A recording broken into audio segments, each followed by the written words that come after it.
Looks like you guys are gonna be surrounded. We're paratroopers, Lieutenant. We're supposed to be surrounded. Hello, and welcome to another Steel Division Divisional Overview. And today we're taking a look at the 101st Airborne Division, the pretty much bog standard American Airborne Division. Either 101st or 82nd Steel Division, but we got 101st for multiplayer because they have a much more kick-ass divisional logo and Banner Brothers essentially. So if we take a look at their slot loadout, a boatload of infantry, good air and good anti-tank, and everything else is pretty par to subpar and here only having 3 slots. A very nice 38 activation points, and in terms of economy, you got yourselves 100 points in A phase, which is lovely, only 105 in B phase, which is not so lovely, and 120 in C phase, which is where you take what you get. They're a pretty standard airborne division compared to other airborne divisions in game. There's nothing really too crazy or gimmicky going on. If you were thinking what an airborne division should be structured like, 101st is really the perfect example. So let's take a closer look. So recon, we're going to have a very aptly named Pathfinders, and they will be leading the Ray with their kick-ass Mohawks.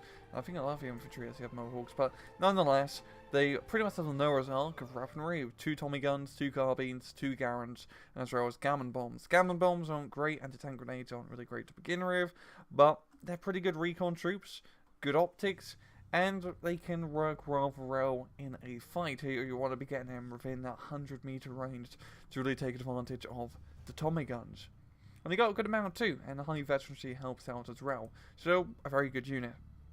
Recon, we got A phase recon 2-man squads with 30 cal jeeps, and then B phase you got the same thing but with 50 cal M20s, nothing really too crazy, as well as some MA Greyhounds in B phase. So, not really much options here, but the Pathfinder is really the cool unit, the good unit. Infantry, so we got quite a bit of selection, a lot of new units to look at, so let's take a look. So we got the AB leaders, of course we have Mr. Winters here from Banner Brothers. 5-man squad, pretty decent CQC loadout, as well as smoke grenades, as well as 1-star veterancy, so a pretty good squad. Nothing too crazy, but they're your regular leader units. You got M1919 machine guns. Not really great. The machine gun itself doesn't have the best range, doesn't really do that much damage.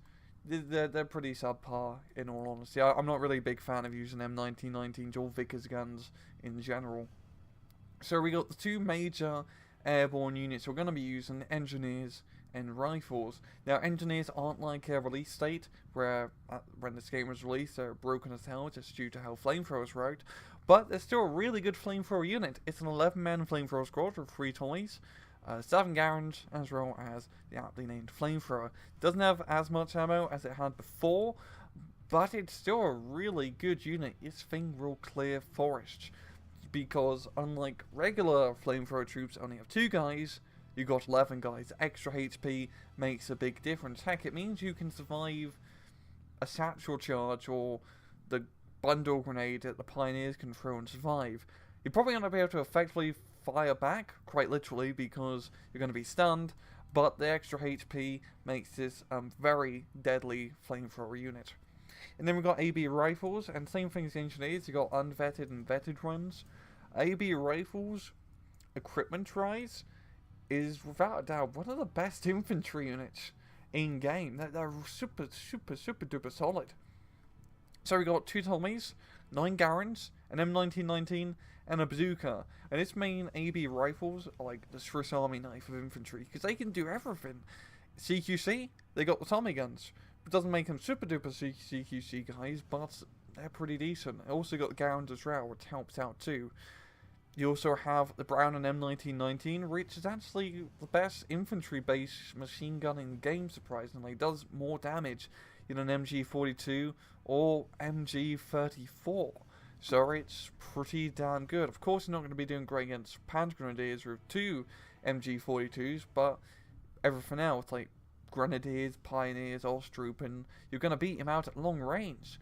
And also you got Bazooka, which is, it's a bazooka. It's pretty good. It can deal with majority of tanks that come your way. It's better than a Piat, just look at it like that. It's a really solid unit, the AB rifles in general. They may not be super duper great in one aspect, but because they can cover pretty much all the rows that you need, and they have 12 guys in the squad, making them rather beefy, they're really good. They're really good because of that. Don't have the best veterancy either, but still, just solid equipment. And then we got some 50 cal guys in A phase as well, with 1-star veterancy times 2, with 2 cards available on. 50 cal machine guns, you can never have enough 50 cal machine guns. That's definitely what the American Army is thinking of. B phase is where it gets a bit underwhelming. So you got some engineers, which are pretty decent, 9-man squad, and the main thing is they have satchel charge. And really, that they're only really good at CQC. They're not going to hold their own rail in open ground engagement, so make sure you stick these guys and keep these guys inside the forest. Yeah, we got glider rifles, which are very basic, super basic. You got 11 ammo on Garage and a bar. The bar hardly does any damage. You're much better off just turning off the bar in general, so you get within 300 meters so the Garage can open fire. But they're meat shields. They hardly dish out any damage to be effective, and you just want to use them to soak up fire. That's really what glider rifles do. You got some more 50 cals in B phase, which is pretty nice. And then you got glider leaders, which are a fantastic leader unit because it's not even really a leader unit. It's an infantry squad with some command veterancy to it. As it's a 10-man squad, you got 5 carbines, 5 Garage, and a bazooka. Still not the greatest in terms of fighting in, open ground engagements, but in a side of forest and more like town areas, the carbines are definitely going to help you out too. Also, they come with a truck that has a 50 cal machine gun on top, and you can't have enough 50 cal machine guns. So overall, it's a very good infantry loadout, nothing super highly veteran, and it's really all down to the AB engineers and AB rifles, but it's solid all over, just solid as a rock. Tanks, nothing too crazy here. So you got the M22 Locust, and this thing wasn't actually used in Normandy, but they actually were made and ready to go. But nonetheless, they're in Steel Division, and they're a pretty decent little light tank. 65 points. They got the 37mm cannon, a machine gun, and hardly any armor. An autocannon will easily go through you, but it's still, at least it retains the HE on the main cannon. Yes, it's only 1 HE, but it's better not having any high explosive options. And they're decent little A-phase tanks to get you through. You want to be using them to knock out half tracks, 2-3-1s, crappy little French tanks, etc. They're pretty worthless once B-phase hits, but you make do with what you got. B-phase, you actually get some proper light tanks. The Stuarts, you got command runs and regular runs. Pretty expensive at 90 points, but it's Stuarts are always great, and you get a lot of them per card too. Just fantastic, just because of the fact they got 3 bloody machine guns. You can't really go all out wrong. And then you also got M4DDs. You got ×2 in B, and then ×4 in C. So you got a decent amount. You also got to realise, by C phase, you can play 1 per minute. And yeah, it's a very solid tank. It still has good armor. It's got the 50 cal machine gun. The main thing is it loses the hull mounted machine gun and it can't fire because of the big flotation device in front, but you're really not missing out much losing that one machine gun. Also, it's amphibious. Not really going to help you most of the time, but maybe if you're flying on bloody corn bells and you want to skip from one part of the river to the other. But yeah, it's pretty standard Sherman's affair. Support, nothing really crazy either. You got 50 cal jeeps, which are pretty good, mainly due to the fact you get them ×5 for 1-star veterancy, so that's pretty good bang for your buck. You got supply jeeps in A phase, you got M20 commands in B phase, you got M8 Scots in B phase, so I would never really recommend taking Scots as they're just not really that good. And then you got some Duck W's in C phase, which is really good because you get some very hefty supply. You gotta realize this thing holds 15,000 compared to the regular 10,000 supply. Yeah, regular trucks have. So I would say this is a floating FOB, but there's no FOBs in Steel Division, so let's just skip that. Anti-tank, you got some pretty decent options. You got bazookas, yo, pretty worthless because you already got AB rifles. The main thing is the bazookas have an extra 2 accuracy, but it's not really worth it when you got so many AB rifles to begin with. So you got 37mm guns as well, which is quite surprising because usually allied decks don't have crappy small anti-tank guns, but you do for 101st. And saying it's crappy is a little bit harsh, because it's a very good A-phase anti-tank gun. You gotta realise, in fighting against most German divisions in A-phase, it's gonna be crappy French tanks and half-tracks. And this is more than enough to deal with crappy French tanks and half-tracks. And, well, it doesn't even that much better rate of fire than a 57mm, but still, no, it's pretty decent. It's pretty decent. You can also get a 57mm in A-phase as well if you do need something a bit more heavy duty. B phase, you got more 57mm, and then we got Wolverines in B. You can only get them in single cards in B, and in C phase, you got them in a Robin ×3 per card, which is pretty good, and then 2-star veterancy. So, quite a lot of Wolverines, and really going to be your main anti-tank option late game, as it's your heaviest anti-tank unit that you have available. Anti-air, pretty light. You got Bofors, which are pretty good. I like using them a lot. They got the veterancy to boot, and you can get them in A phase, but you don't get that many. Also only have 3 slots to work with, so it's a bit difficult. And you got the M16s, and then the M15s, and you get more of them in C phase. So pretty standard anti-aircraft affair. The main thing is the Bofors have veterancy, and also it's an airborne unit too. Artillery is awesome. It's a really good artillery type. You're almost like a fully fledged infantry division when it comes to artillery, because you got the veterancy and you got lovely options.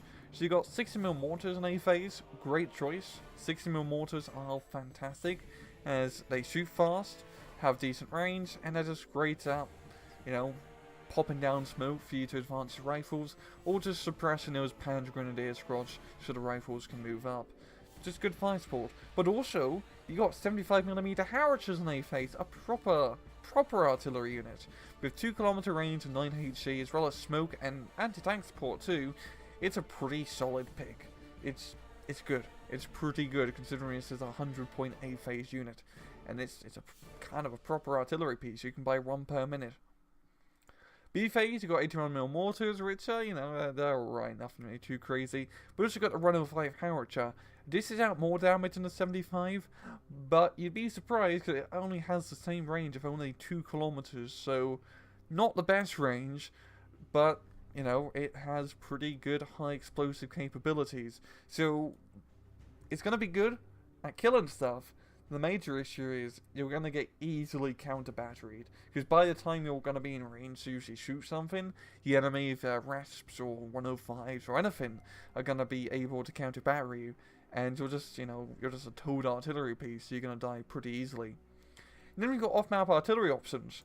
You got B-phase naval artillery, the 356mm, which is pretty big boom, and then also C-phase, you got ×2 203mm M3 half-tracks, or scout cars, essentially.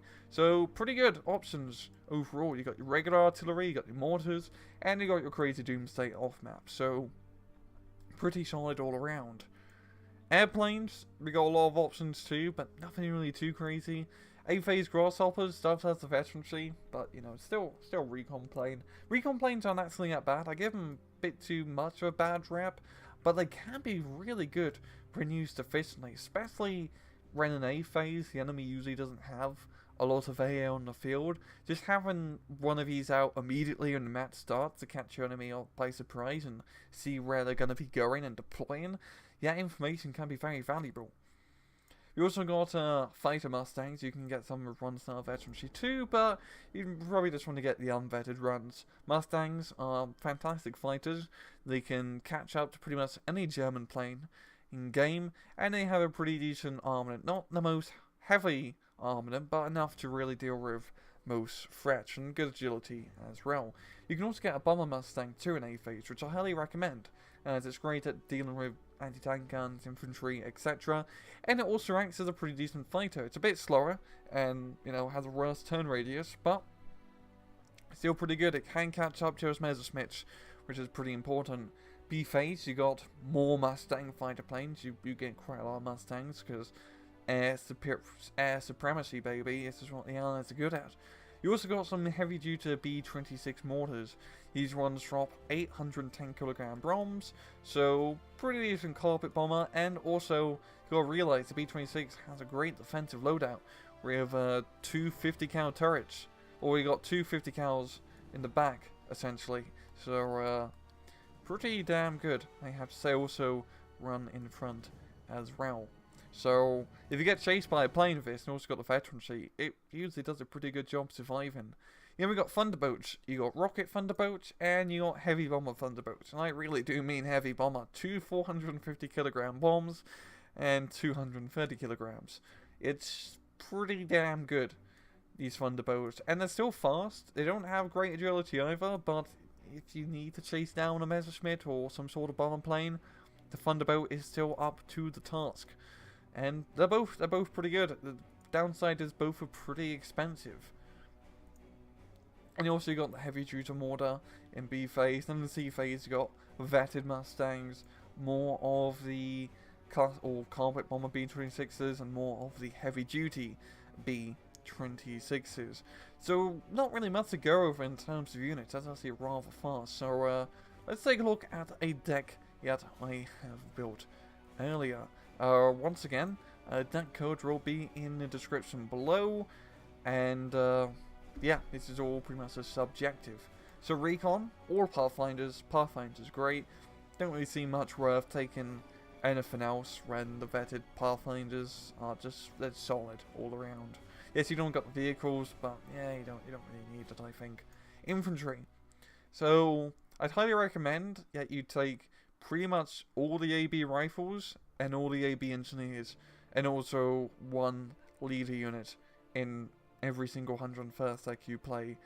It's very A phase heavy, as you can tell, but you gotta realize you gotta make these AB rifles and AB engineers last you till B in the C phase. So even though you get a lot, you wanna still be playing conservatively with them. To put it in numbers, you got 7 AB engineers, you got 16 AB rifles, and then 3 leaders units. So it's a pretty good amount of infantry in general. We got the 50 cal machine gun because it's pretty good fire support. I like having it in A phase, as in A phase you're meant to be more aggressive. Yes, you can get more in B, but you just kind of want to be a bit more aggressive in A, so having that 50 cal fire support helps a lot. Then we only got 2 slots left, so we take engineers. Engineers are better than glider rifles in my book, as they can actually kill something thanks to the satchel charges, and they're good for just, you know, getting inside the forest. You're going to probably run out of AB engineers before you run out of AB rifles, so you want to have these engineers replacing the AB engineers for your CQ dedicated CQC fighting. And then glider leaders, because first up, truck for 50 cal, second, veterancy, or command veterancy, and also they're pretty decent infantry units still. They can hold their own. They can't really kill that much, but they can hold their own. Tanks. We're actually taking quite a lot of tanks because it's pretty good tank tab. We've got Locust and A phase. Don't really bother taking the command runs, as we already got. I think we've got enough command with infantry by themselves, and I just kind of want numbers. B phase take the Stuart. You know, still expensive, but good light tanks. And then one card of B phase Shermans and one card of C phase Shermans. You can get 1 per minute in C phase, which is nice. And Shermans are great. They're solid, all rounder. Nothing really too crazy here. Support. We take the Jeep 50 cals because, well, it's much better to get a Jeep 50 cal card than, you know, a 50 cal infantry card. But we still want to keep it a 50 cal infantry card because you can actually hide these guys much more effectively than a Jeep. But this thing, you know, is out in the open. It can pretty much get killed by anything. I wouldn't want to be the guy standing and shooting that 50 cal, to be entirely honest. But it's good fire support. They can scare off half tracks at longer distances, and just, you know, keep Panzer Grenadiers and other Nazi things down and suppressed. And then we just got supply. We got 1 card of Jeep supply and 1 card of Dunk W supply. Anti-tank, we're taking pretty much all the slots that we can get. We got 37 mils in A phase, as well as 157 mil in case we have to fight in for the scary, like a Stargate Fade, Panzer 4s, a Firefly, etc. We got 1 card B phase, 57 mils, And then after that, we're just taking C-Phase M10s. Now the reason we're taking both 2-star M10s, because you may be thinking, well, you could just get 3 M10s for the price or slot activation of run. The 2-star makes a big difference, because if you're fighting against a more heavily armoured, like German tank division deck, like Panzer division I should really say, you want that M10, and you want the veterancy to really help you just beat the living shit out of those Panthers, because the unfettered M10s are going to have a bit of a hard time. Well, these guys, and I've seen them, they will just devastate stuff once they get into range. The veterancy makes a huge difference, is what I'm trying to bloody get at here. And so yeah, we just take both Bofors. Nothing too crazy here. The Bofors are nice. Yes, you could probably, you know, get an M15 card if you want, but I find this is usually more than enough to keep you in the air. And also you got a lot of fighters as well, so it's not a huge deal. Artillery, 160mm, 175mm, 105. Pretty decent all around here. Then we got one naval off map, no K-bar, I will not play, which is solid, you know, good at keeping the enemy at bay and buying you some time in B phase. And C phase off map artillery as well. You really want to be using these guys to just buy you time, because once B phase hits and C phase hits, it's all kind of downhill from there. So it's just, if the enemy tries to do like a major assault, you can call in the off map and kind of let that do the work and pretty much stop any crazy tank or infantry attacks. Airplanes, we could get more, but usually don't need that many planes. It's pretty hard to buy all of them to begin with, just due to your low economy. It's not like Third Fallschirmjäger where you just end up, you know, reviving the Luftwaffe magically. A phase, we've got Mustang fighters, just for some good fighter support, as well as a bomber run. Highly recommend you take the bomber run, as it's just super useful. We're taking the heavy bomber P-47 Thunderbolt in B phase, as it's really good at just killing anything, essentially. You can even kill tanks with this thing. You probably have to do like 2 bombing runs, essentially, but you know, if there's a King Tiger coming down the road, you could usually just call one of these guys up and it stuns it up completely. Yeah, we got C-Phase Mustangs for, well, more fighter support, and the veterancy makes a big difference, as well as the B-26 mortar. The reason we're take the 200 point ones compared to the 250 is we get more per card, which is, you know, we're not taking a lot of airplane cards, we kind of want a bit more activation point efficiency. And also, the main thing is you can buy one of these every 2 minutes in B and C phase. While this, you can only get one just every 3 minutes. You're pretty much 10 points off getting it every 2 minutes in C phase. So it's just a bit more affordable. So, overall, the pros of the deck. You have pretty good infantry. Not in terms of veterancy, but due to the amount that you can get, especially AB rifles and engineers, especially in A phase. And the equipment that they get, the engineers are great flamethrower CQC guys, and the rifles are just fantastic. They're really just one of the best well-rounded, solid infantry units in game, and they're all serve you well. You have decent fire support in general. Your artillery tab's nice. You got some lovely tanks. You got some lovely airplanes. It's all just very good fire support. It's not like you're really lacking in any one area. You have a pretty aggressive A phase, you got the rifles, you got the howitzers, you got the bombers, you got all the tools you really need to make a good push early on, and that's what you want to be doing with 101st. It's all about that, getting that good A phase. And also, it's a very well-rounded parachute or airborne division. If you're getting new to the game and you want to play an airborne division, I'd recommend you start 101st, to be entirely honest, as it's just so well-rounded. There's nothing too crazy here, equipment-wise. It's not like Fallschirmjägers in 3rd Fallschirmjäger, or just how crazy weird 91st Luftland is, where it's all over the place, or 6th Airborne, where it's all about CQC specialists backed up with some pretty heavy anti-tank equipment. No, it's pretty everything's above average with 101st Airborne, but everything is above average, and that makes the deck pretty damn good. So the cons of the deck.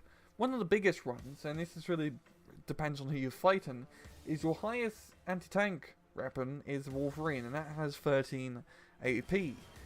a Panther has 13 frontal armor, so you're gonna barely be able to penetrate Panther at max range. So if you're fighting against, you know, more Panther focus or heck, a King Tiger division, you're not gonna have a fun time. You're gonna have to be smart with using smoke, using fire support, suppressing down those heavy tanks so the Wolverines can come in and get to the kill. And that's what the 2-star Wolverines are for. These guys are super important in keeping those, you know, highly vetted heavy tanks at bay. Because it's much more better than a 2-star Wolverine to try to deal with a 2-star Panther. You had a 1-star Wolverine. And it's just, you're gonna have to be smart when dealing with heavy anti-tank options. That's really big flaw of the deck. You will eventually run out of infantry. AB rifles and engineers are great, but you're gonna run out once C phase hits, or eventually in C phase. So you'll wanna have to try and be conservative. They're not supposed to last the entirety of the match, but just enough so you could get, you know, enough points to just coast off what you have and defend for the rest of the match.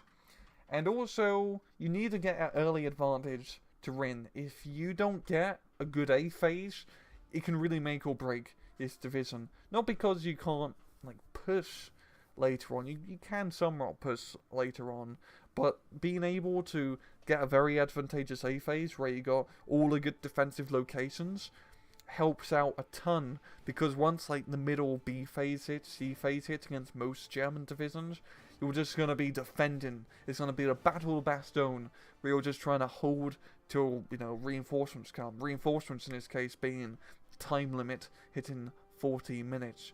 But overall, it's just a lovely, well-rounded Airborne division. And with enough rambling out Ray, let's see how they actually perform in a match. And we are back, and we're on a 1v1 on Omaha, which is a pretty fitting match for 101st, and also a pretty good map for 101st gameplay-wise. So, we have Player, and he will be playing the 101st Airborne Division. And then we have your Conrad as the 9th Panzer Division. So, take a look at Player's deck. It's pretty similar to ours. I mean, the infantry tab is pretty much identical. Main thing is you've got the Greyhound. In B phase, he takes a B phase Wolverine instead of another 2-star Wolverine in C phase, as well as getting rid of pretty much like an airplane tab slot, and also having more off-map artillery. But it's pretty much the same. I mean, they're both pretty good decks. It's really just down to personal preference, and yeah, they're both solid. I can recommend both decks. Once again, both deck codes are in the description below. So let's see how Player will be actually deploying on this map. And this is a pretty good map, because there's no real long-range engagements here, and that's really one of the major flaws of 101st. For Player, his only 1.2 kilometer weapon in general is the Wolverine, and he only gets one of those in B phase. C phase, he gets a bit more. So being able to stay close, you know, use Stuart, use those rifles, fighting forests and towns is really going to benefit him a lot. And also because he's fighting against the 9th Panzer Division, that's really good.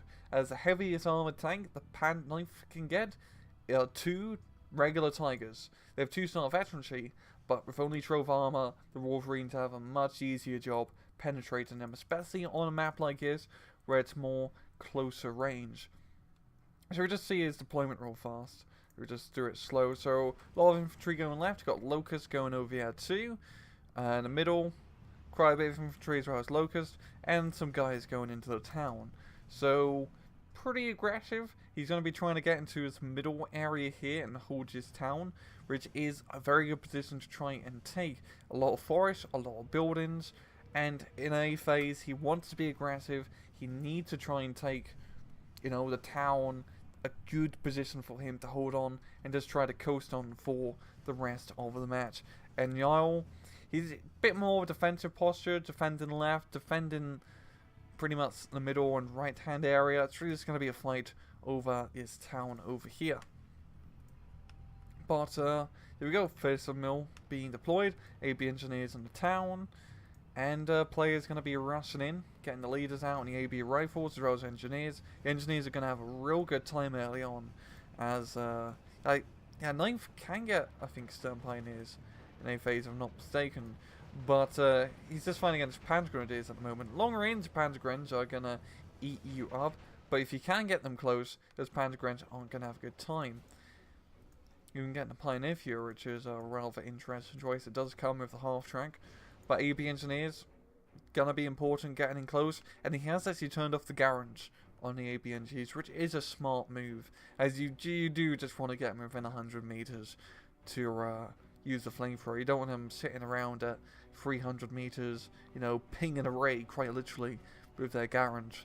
But he hasn't managed to make any crazy progress at the moment at the start of the match. It's still a 50-50 even split, but he is in a position to try and capture this town at least. And he has good defensive positions on his flanks as well, using quite a lot of his M22 Locusts. I believe, yeah, he's getting one to try and clear out middle. Some Pathfinders as well, for some extra recon, because he definitely could use that recon support. And falling back AB Engineers. But nothing too crazy, but he will have to try and make something happen really in these 7 minutes to, you know, get the point advantage and, you know, get that good point advantage so you can coast and just kind of defend for the rest of the match. Here's the AB Engineers. As you can see, that Panzer Grenadier squad just evaporated in half essentially, and he's just going to hide back in the town or the building. And yeah, just pretty damn good, yeah. We've got some light tanks being brought out from y'all. These Panzer IIs can actually prove to be a bit of a threat on this map, as they can penetrate the M22s rather easily, but same thing, M22s can pen the Panzer IIs. But, yeah. The AB rifles, and this is what I mean, they have very solid infantry. They're trading very well against this Panzer Grenadier squad, and the Panzer Gren does dish out more damage at longer range.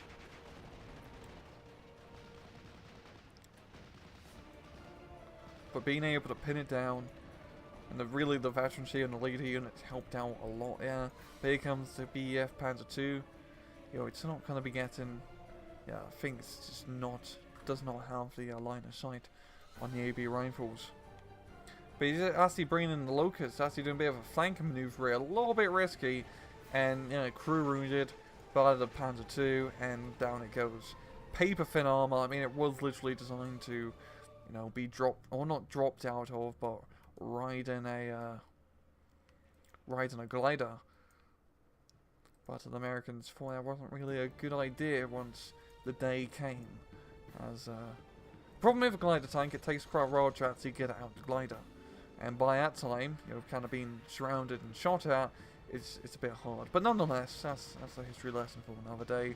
AB rifles doing a good job, nothing too crazy. Once again, bit defensive, but here we go. Good use of smoke, and that's gonna allow his AB engineers getting close. And once they're close, baby, oh boy, they will burn, baby, burn.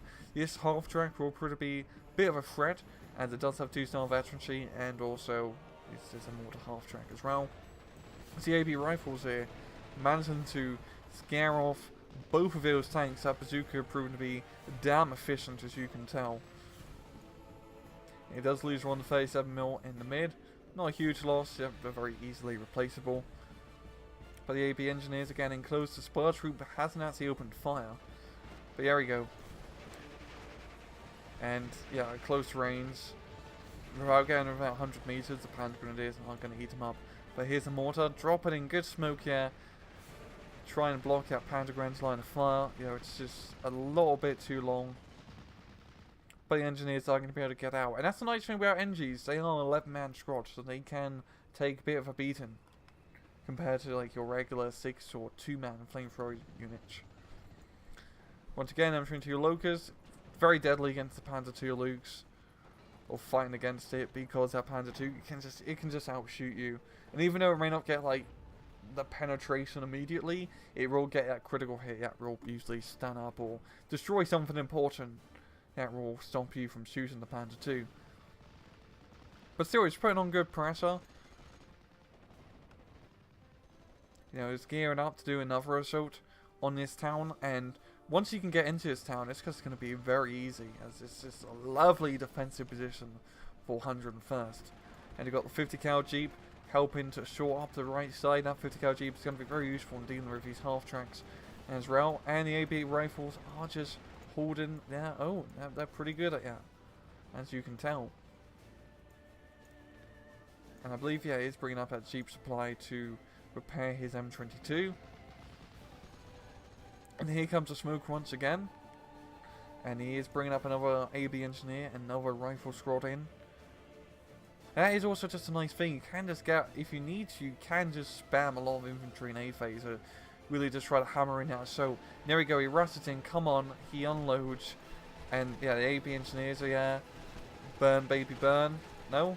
No? Okay. There we go. And the AB rifles are in. They're going to trade fairly well against the Panther Grenadier. Half track's going to be a pain, but the main thing is the engineers are in the forest. And they're going to be able to just clear it out, even though there's nothing there for now. And it should be time for our player to start moving up, get the leader units up. You've got the Pathfinders too.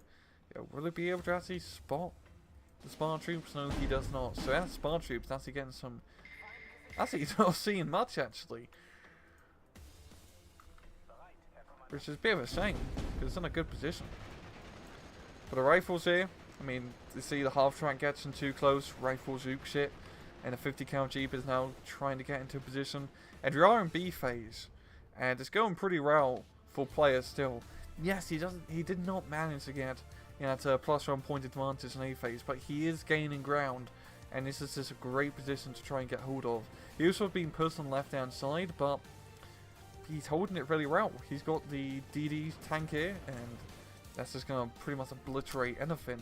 Any Sherman DDs are just going to be super useful, because he's mainly going to be fighting Panzer IVs, and Panzer IVs and Shermans trade pretty well. It's not like he's having to worry about Panthers or Tigers.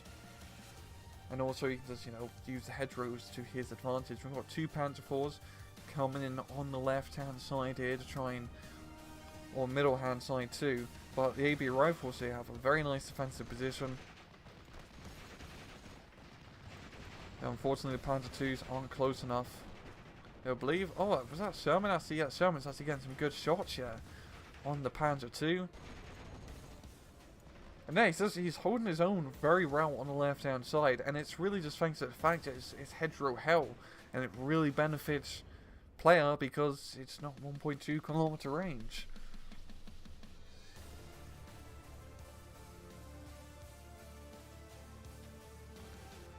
I'm going to speed this up to _2. Player's going to be getting onto the left hand side town now, and that half track doesn't have a bloody line of sight.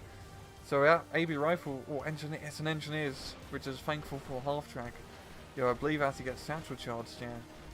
But nonetheless, the engineers come in and just clear up town, as you can tell. Pretty good CQC engineers coming too. And here we go, that's a good chunk of the map. And now player is gaining that very important +1 point advantage in B phase. So he just needs to try and hold on to the ground that he has. He's got, you know, 4% advantage over his opponent, and good positions to hold. And he's bringing up Stuarts, and the Stuarts are going to be great against this division because Panzer IIs and Panzer IVs die pretty easily against Stuarts, especially at close range.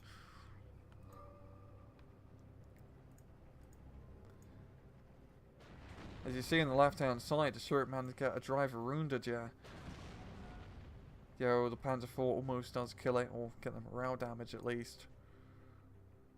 But you see that whole left hand assault, yeah, they all did, pretty much completely evaporating. The Panzer IVs are here now, but they can't exactly move up, as there's not much fire support or infantry in front of him.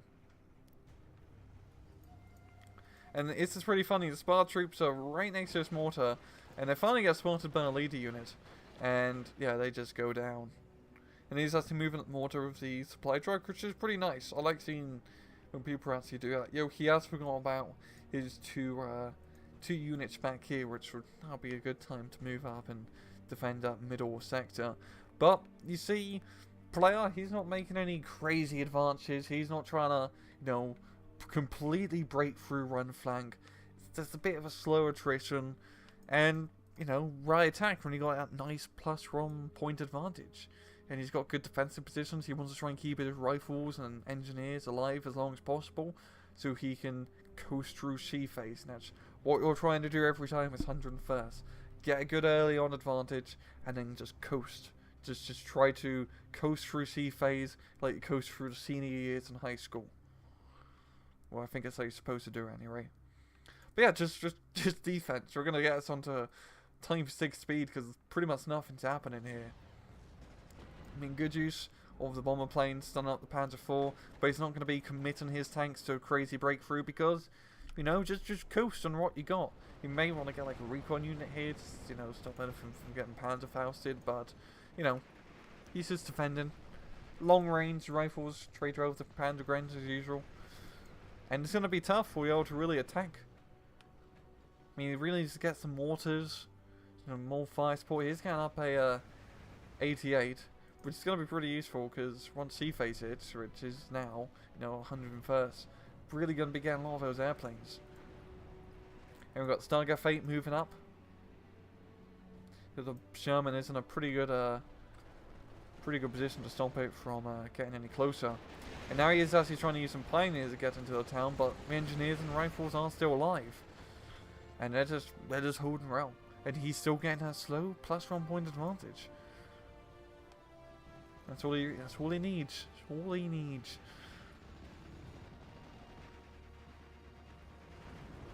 And just using the 60mm mortar, yeah. A little bit short on the 88, but as you can tell, it shoots pretty fast. The Germans are using their mortars as well. But player is just very well dug in. He's got the 2-star M10 in the back as well as a heavy artillery piece, just in case anything heavy comes up. You know, nothing heavy is being brought up, so no need. Massey's Price didn't go for the killer of the P-51. It's been a bit conservative, yeah. But P-47, you see, bombing run just completely stuns up his entire force. And those P-47s are just, their heavy bomber run is just deadly. Absolutely deadly. And the Panzer IV is moving up. Gonna be trying to deal with these Stuart. Or with these Stuart. And yeah, it's pretty much gonna get the kill here. But still, he's just holding well. Divisional hasn't really made any crazy breakthrough. He is bringing in that Tiger now. And that Tiger is a bit of a tough customer run against the Wolverine. So you're gonna have to use fire support, or player's gonna have to use fire support because he's the one playing the game, to effectively kill it. You don't just want to rush it run like how most people think tank fights happened in World War II. No, you gotta use your artillery and total air supremacy to your advantage, baby. But yeah, he's got a good amount of tanks, good infantry. It's good defense all over. Heavy bombing strike out from the P-47 completely stuns up the Tiger. Stuart trying to go in for, I was going to say the kill, but it's going to have a hard time penetrating the Tiger. And there we go, Mustang chases down the plane. And the Mustangs are so good at just chasing stuff down, thanks to their 700 kilometers speed.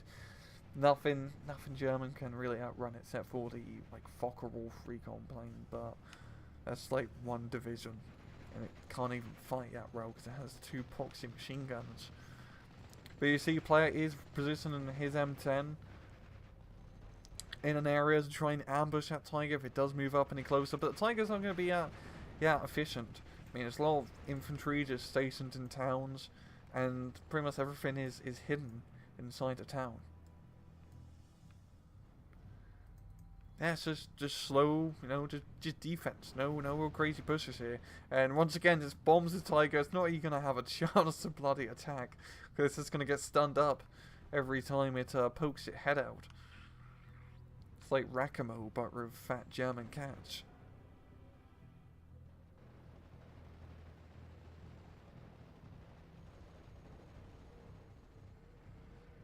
And here we go, heavy bombing run once again.